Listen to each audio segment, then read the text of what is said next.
My name is Lee Howarth, and my connection to Poplar Island is that my great-grandfather and his father owned land on the island and lived there their whole lives. From what I know, life was pretty hard out on the island. You know, especially the winters were very difficult. So we've got a Bible that was my great-grandmother's. She slept with a pistol under her pillow, yeah, at night. She was just her and the two boys, and I guess she felt she needed that for protection. But the greatest threat came from the rising tides. By the 1920s, Lee's ancestors, including his great-uncle Harvey, were forced to leave. Left behind was the family cemetery and those buried there. So that's in '66, which would have been about the time that he took the tombstones off the island. So he was not a young man when he went out there. Upon learning the cemetery was about to be lost to the bay, Harvey set out to recover his family's remains, enlisting the help of local waterman Willie Rowe, who recalled the mission shortly before he died in 2022. The bank was about 10 or 12 feet high, and we made a rope ladder and got up the bank.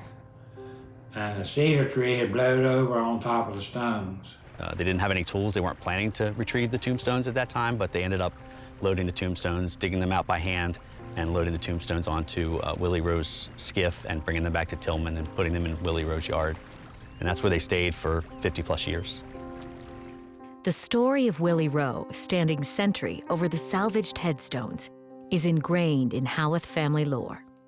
Over the years, I've heard, you know, we got to get these tombstones out of Willie Rowe's yard. We've got to get them into a permanent place. I think it's just almost like a burden it has been over the years.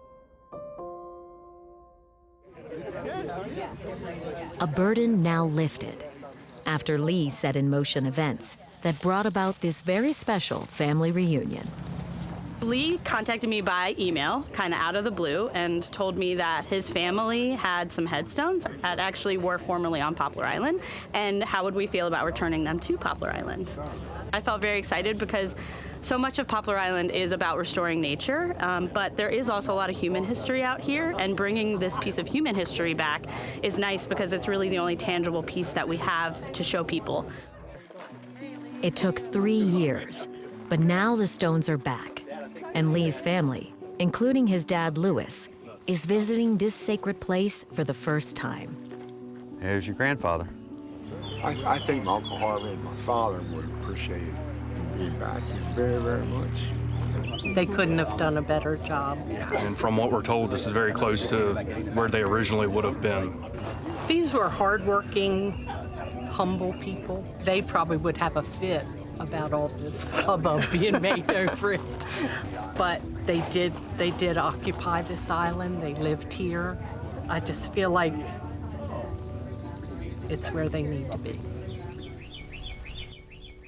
Stream anytime, anywhere with the free PBS app.